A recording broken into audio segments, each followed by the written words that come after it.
Welcome to the Friday Night Frenzy alongside Pat Timlin. I'm Amy Zimmer. Our Dave Williams and Rick Snow standing by. The 1st of November means state playoffs are right around the corner, talking just 2 weeks away from tonight. Yeah, this was supposed to be the final week for most Georgia and South Carolina teams, yet a pair of Hurricanes had other plans. That's right, and that's setting up a big night featuring region championships while others trying to keep their postseason hopes alive. Kicking off at Memorial Stadium in Region 3 AAA, the 6-2 Jenkins Warriors facing a 3-5 Johnson Adams Smasher squad. Jenkins controlled this one from the start to finish. Early third quarter, Demetrius Holloway airs it out to a wide open Dominic Johnson. And as his back plate reads, he is a dog. Just minutes later, Ryan Scott gets the pill and he bulldozes in. It's 35-0 Warriors. But this wasn't just about the offense, okay? Check it out. Rico Collins on the defense strips the ball here. Kevon Jones scoops it right up and nobody will catch him. Jenkins drops 50 on Johnson. Warriors improve to 7-2 and lock up second in the region. All right, we are just getting started. Highlights from across the peach in Palmetto State coming your way. Featuring a huge region championship over at Pooler Stadium with a wild finish, plus the Carolina Clash, the game of the week, so stick around.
Welcome back to the Friday Night Frenzy. Okay, no more time to waste. We need to get over to Pooler Stadium for a battle of unbeaten. That's right, Savannah Christian in Toombs County colliding in a highly anticipated Region 3 Class A Single A Division I showdown.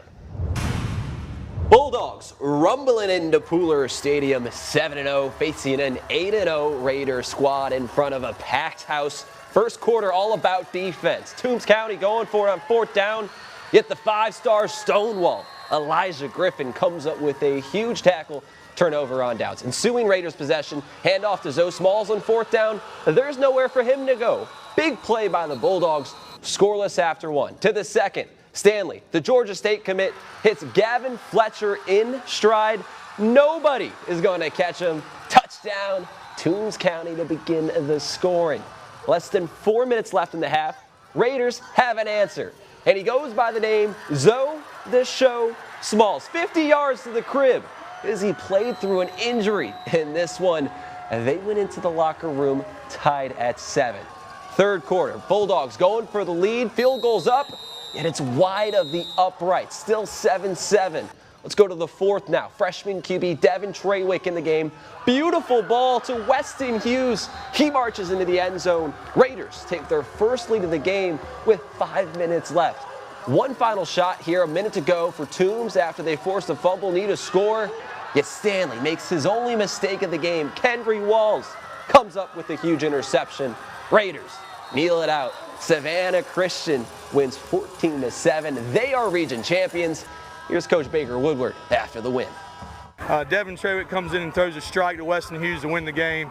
I just love our guys, and these guys have lost the region championship 3 years in a row, and now they won. And they had adversity, and they overcame it, and it's been great.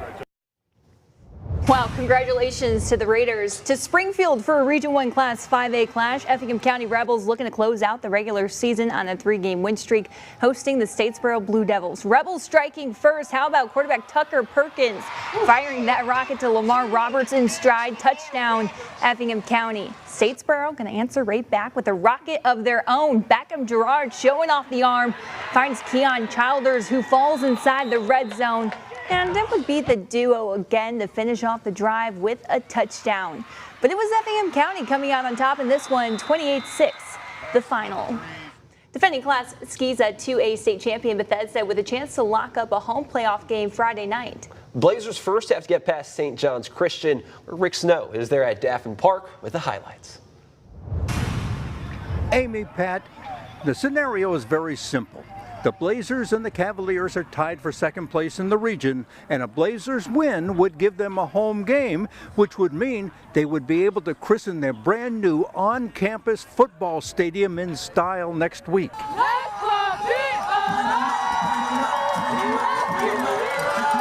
In the first quarter, freshman quarterback Jordan Turner finds Raleigh Wesley open for a big gain, but he's stripped of the ball by Thomas Hester, and the Cavaliers would take over. As they drove downfield, Jacob Glover's pass is intercepted by Jalen Holmes for the Blazers, and they were back in business. They turned that possession into points as Wesley picks up 25 yards, and they would punch it in for an 8-0 lead with a 2-point conversion. In the second quarter, Asir Best takes it up the middle for 6 yards and a touchdown to make it 16-0 with another 2-point conversion. In the third quarter, Turner keeps it, and he races around end for 15 yards and a touchdown, and that would make it 24-0. Late in the first half, Jordan hooks up with Wesley for 20 yards down to the 4-yard line. And on the final play of the half, Best takes it in for the touchdown and a 32-0 lead at the half. And they go on to a 40-15 victory, and they will be on campus for their first true home game ever next week. Rick Snow, WJCL 22 News. All right, thanks so much, Rick. To the Low Country, where Hilton Head Christian is hosting Hilton Head Prep, and the Eagles start flying high on their very first possession. Quarterback Reed McCollum rolls out of the pocket and finally finds Harry Cunningham way down the field inside the Dolphins' 25-yard line.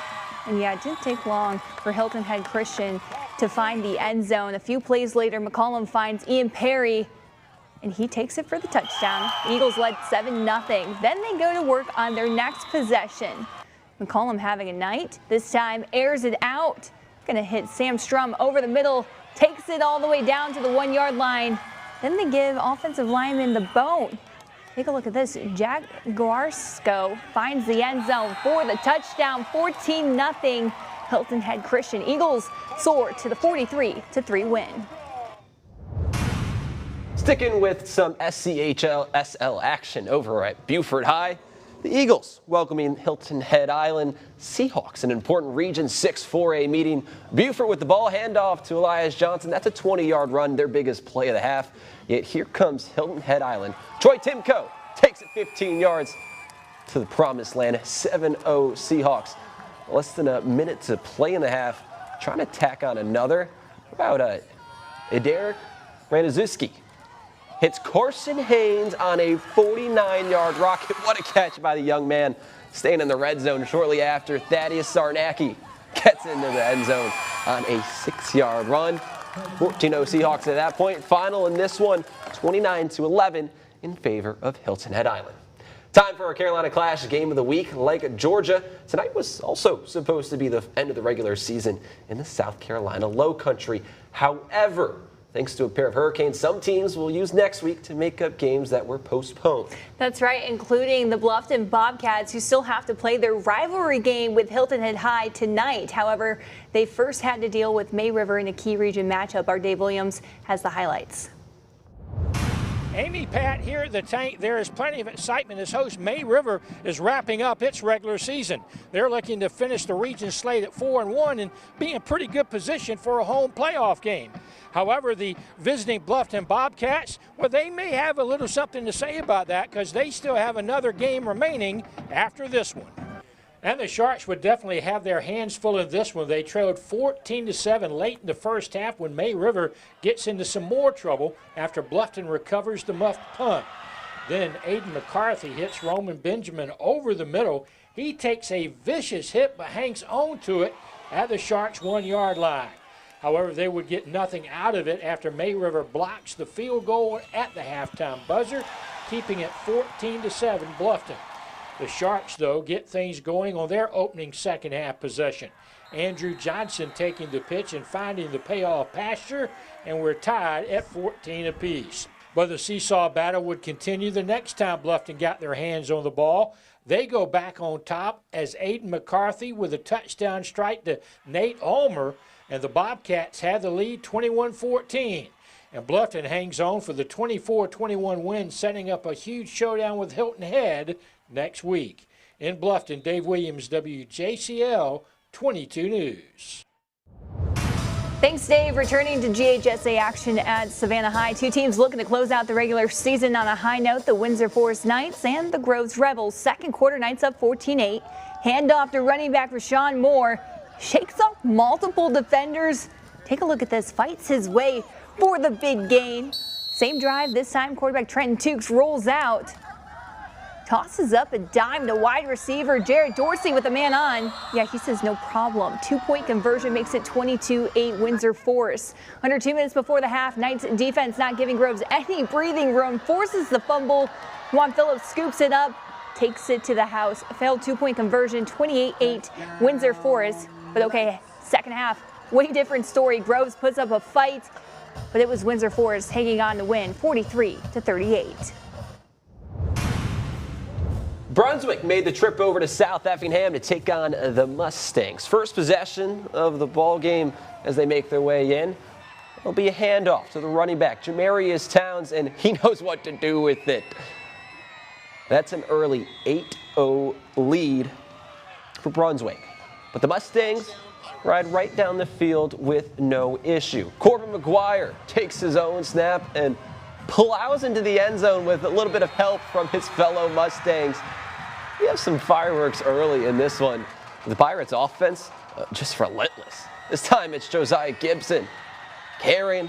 It's the same result. Brunswick now leads 15-7 as the first quarter dwindles down. And to start the second, Brunswick Jashawn Towns snatches that pass for a pick six. The Pirates come into the corral and plant their flag. Brunswick cruises to a 57-20 win. All right, more highlights plus the play of the week still to come on the Friday Night Frenzy after the break. We are the May River Cheerleaders, and you're watching the Frenzy on WJCL.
You're watching the Friday Night Frenzy. Play of the week coming up, but first a Region 3 AAA meeting. Yeah, after starting the season on a 6-game winning streak, Long County looking to bounce back from 2 consecutive losses that came down to the final seconds. To Island Stadium we go.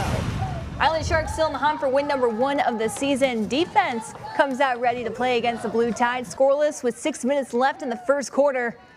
Take a look at this. Sharks Andrew Davis with the big interception. Sharks fired up, and head coach Deshaun Printup, yeah, he is loving it. However, Island's unable to turn it into a score. Long County bounces right back. Running back Jason Familia takes the handoff, and he is touchdown bound.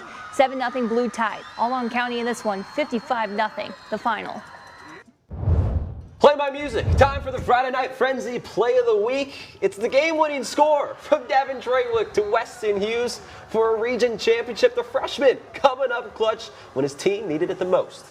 And hey, a fun college football Saturday coming up here on WJCL 22 starting at noon. Number 5 Miami looks to keep their undefeated season rolling against Duke. Then number 2 Georgia colliding with Florida in Jacksonville. Pat and I will be there and have those highlights for you. Then in the nightcap, SEC leading number 10 Texas A&M Aggies seeking their 8th straight win when they pay South Carolina a visit. And Pat, the pair of local squads also looking to bounce back as well. Yeah, Savannah State hosting Albany State, and Georgia Southern hitting the road to face South Alabama. We'll be hitting the road pretty soon. Yes, we will. Gonna have a quick nap first. Sometime soon. That's gonna do it for this week's Friday Night Frenzy. For Pat Timlin and the rest of the team, I'm Amy Zimmer. Have a great night.